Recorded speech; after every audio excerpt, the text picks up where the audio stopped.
In the dead of night, deep in the Venezuelan wilderness, 12 armored vehicles cut through the darkness like silent predators.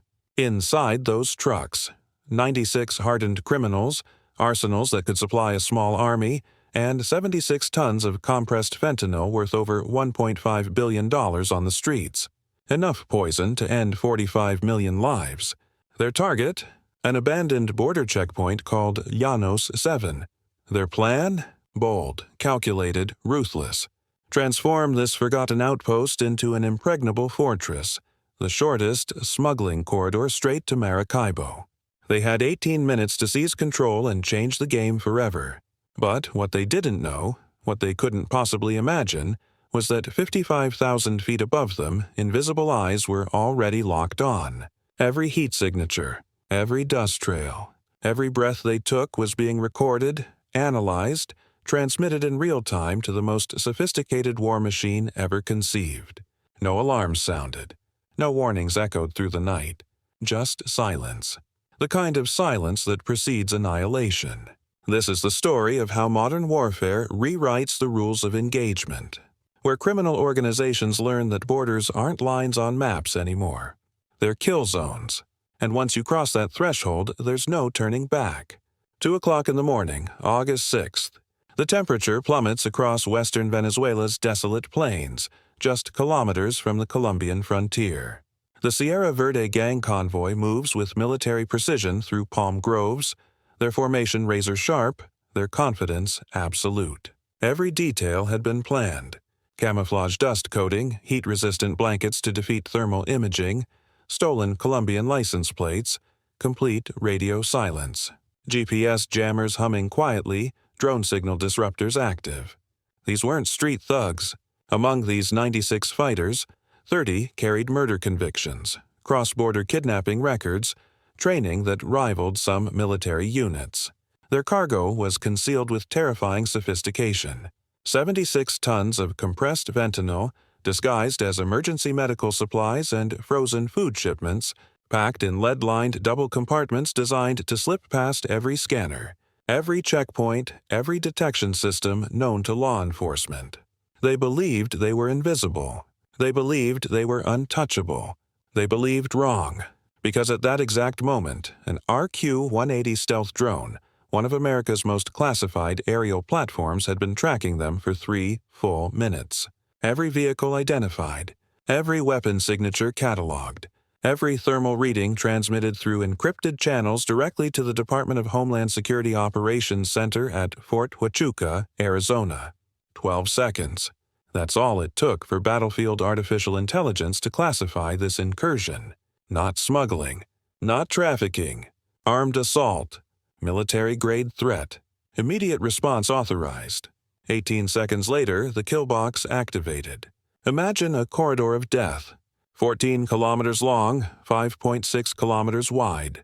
3 interlocking layers of coordinated firepower converging on a single point. Above, 6 MQ-9 Reaper drones circling at 41,000 feet, each carrying GBU-39B precision bombs and AGM-112 Hellfire missiles programmed to track diesel engine heat signatures. Hidden 11 kilometers north, 3 M142 HIMARS artillery launchers loaded with fragmentation rockets designed to shred everything across 20,000 square meters of open terrain. From the west, 2 AH-64E Apache attack helicopters screaming low through mountain passes, their sophisticated targeting systems already painting targets. 30mm cannons loaded, Hydra 70 rockets ready to unleash devastation in seconds. On the ground, elite Border Patrol BORTAC and Special Operations Command rapid response teams positioned east and southwest, equipped with thermal scopes, night vision technology that turns darkness into daylight, encrypted communications, one mission, ensure nothing escapes. Every exit sealed, every escape route blocked. The entire operational theater transformed into an inescapable grid of destruction. And the Sierra Verde convoy, completely oblivious, continued rolling straight toward the center of the trap. In the operations room, Lieutenant Colonel Blake Garrison stood motionless before cascading screens displaying real-time battlefield data. 12 targets moving in perfect synchronization at 62 kilometers per hour, maintaining 18 to 22 meters between vehicles. Professional spacing. Military discipline. They were good, but good wouldn't save them. Wait until they're in the kill box center. Garrison's voice cut through the tension like a blade. We don't shoot to warn. We shoot to end. 4 kilometers from the center. 3, 2. The last vehicle crosses the southern boundary at 2:17 and 6 seconds in the morning. The automated targeting system confirms. All targets in zone. No human hesitation. No manual order required. The system was pre-programmed for this exact scenario. 2 seconds later, at 2:17 and 8 seconds, the attack command transmits simultaneously to every air, ground, and artillery unit. The sky transforms from peaceful darkness into a portal of destruction. 12 precision-guided bombs drop from 8 miles up. Each 250-pound munition armed with PBXN-109 explosive, guided by GPS and heat-seeking technology, descending at Mach 1.5. 5.7 seconds of freefall. The convoy has no idea death is racing toward them faster than sound.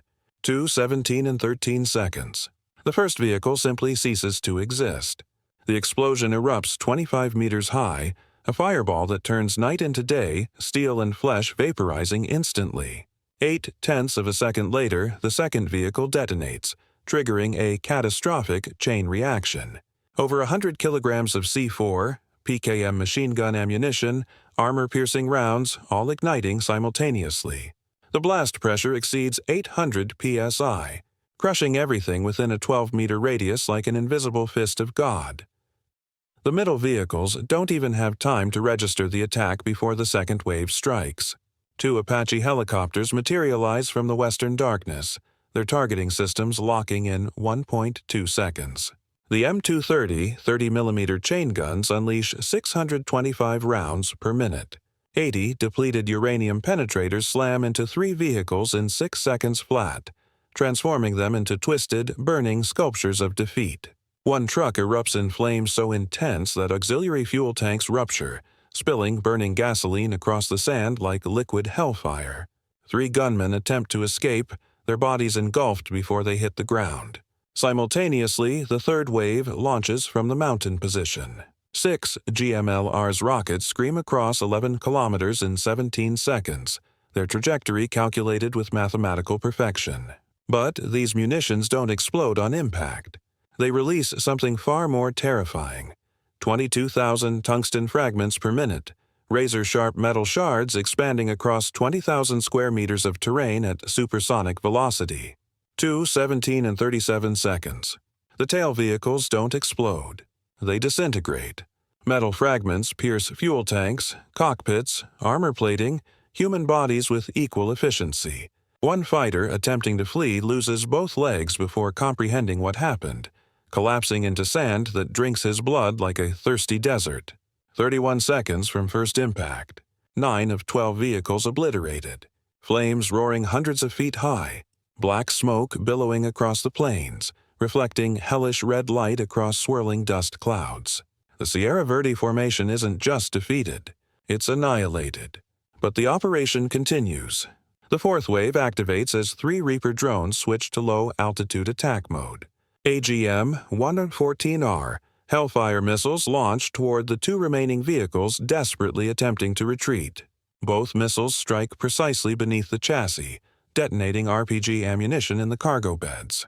The explosions lift multi-ton vehicles off the ground, flipping them through the air before gravity slams them back into sand that's now glass-hot from sustained fires. 2:18 in the morning. Not a single vehicle remains operational. Just twisted metal skeletons, secondary ammunition explosions sending tracers arcing through smoke-choked air, and scattered figures crawling from burning wreckage, their minds unable to process the nightmare unfolding around them. 1 survivor, clutching a pistol with hands that barely function, drags himself behind a palm grove, thinking cover will save him. The UAV locks on instantly. From 500 feet, a micro-Viper strike bomb falls silent and precise, obliterating a 1 square meter area with surgical efficiency. The survivor simply vanishes, atomized. The Apaches return for cleanup, their thermal sensors detecting any remaining heat signatures larger than a dog. 18 confirmed eliminations in 90 seconds. Cannon bursts ending resistance before it can even form.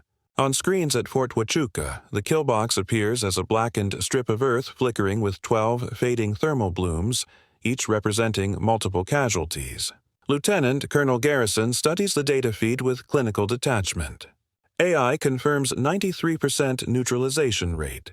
Under 2 minutes from first strike to operational silence. No distress signals transmitted.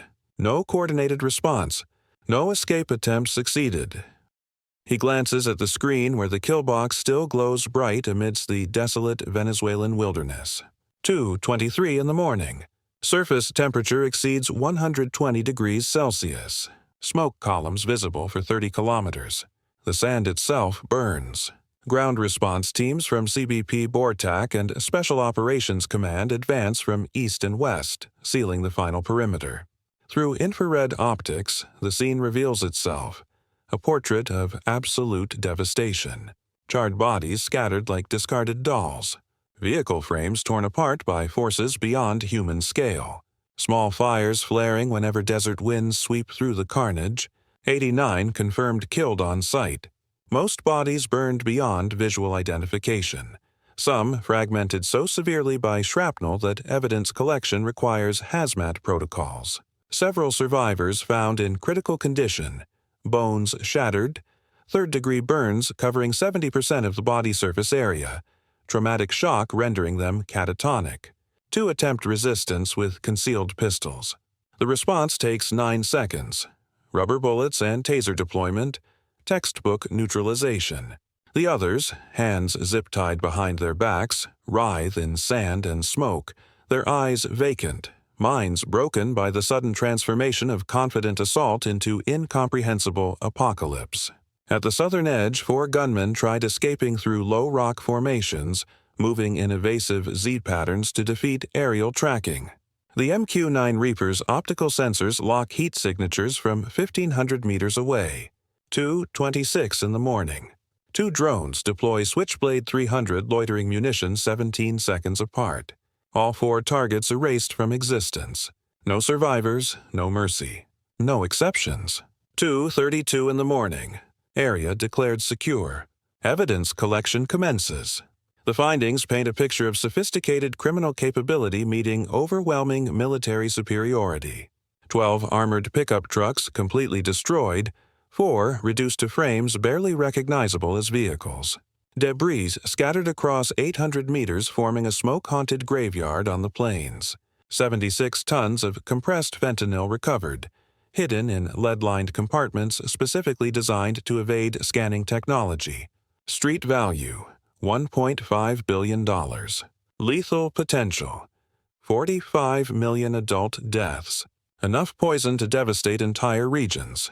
Weapon cache seized, 15 M4A1 rifles, 6 RPG-7 launchers, 9 Glock 17 pistols, over 20,000 rounds of ammunition, 2 drone jammers, 4 encrypted military-grade laptops traced to Ukrainian conflict black markets.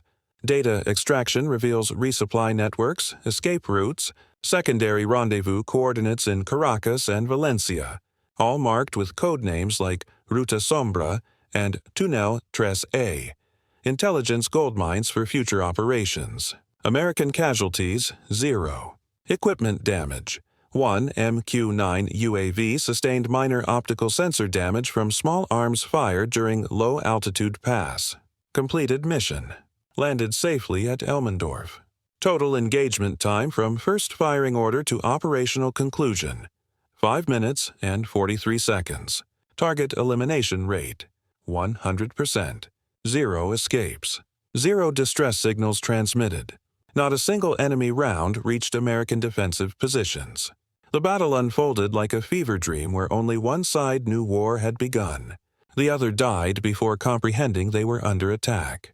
When the Director of Homeland Security stepped to the podium, announcing that the entire armed force of the Sierra Verde gang was eliminated in under 6 minutes, not a single reporter in that briefing room doubted they were witnessing history. This wasn't just military victory. It was declaration. a message carved in fire and steel across Venezuelan plains. The most terrifying weapon wasn't the drones or smart bombs or artillery.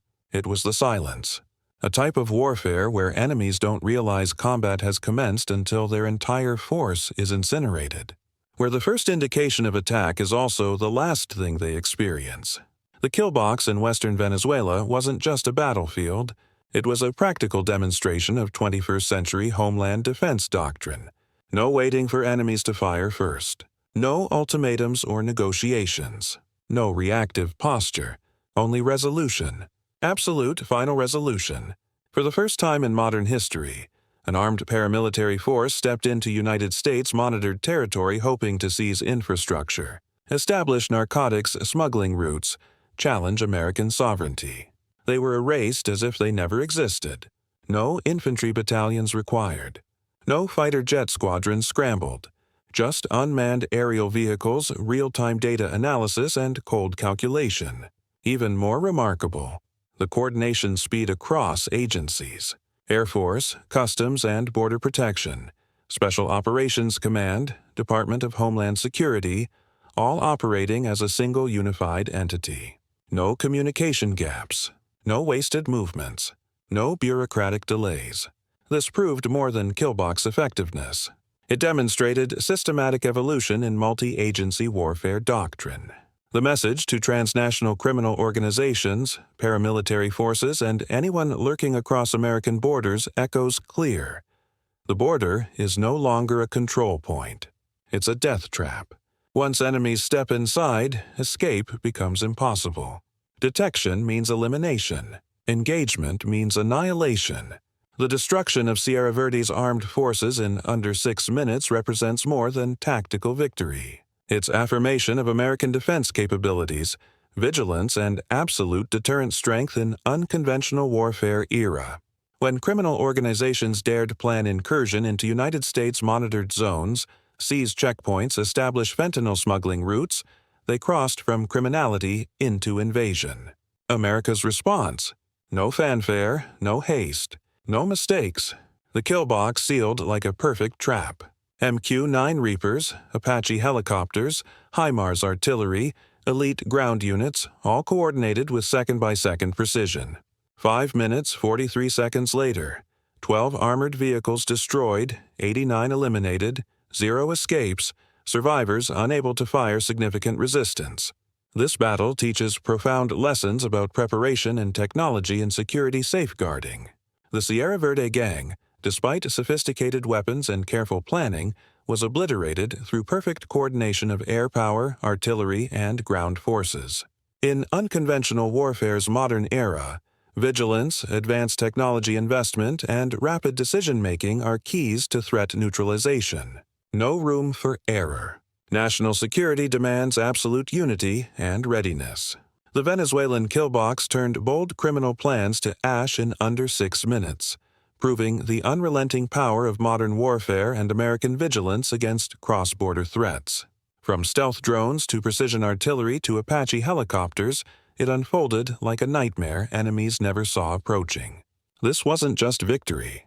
It was warning carved in fire. The border isn't a place for testing limits. What's your perspective on Operation Fire Echo? Do you support America's overwhelming response or believe alternative approaches existed? Share your thoughts. The discussion continues.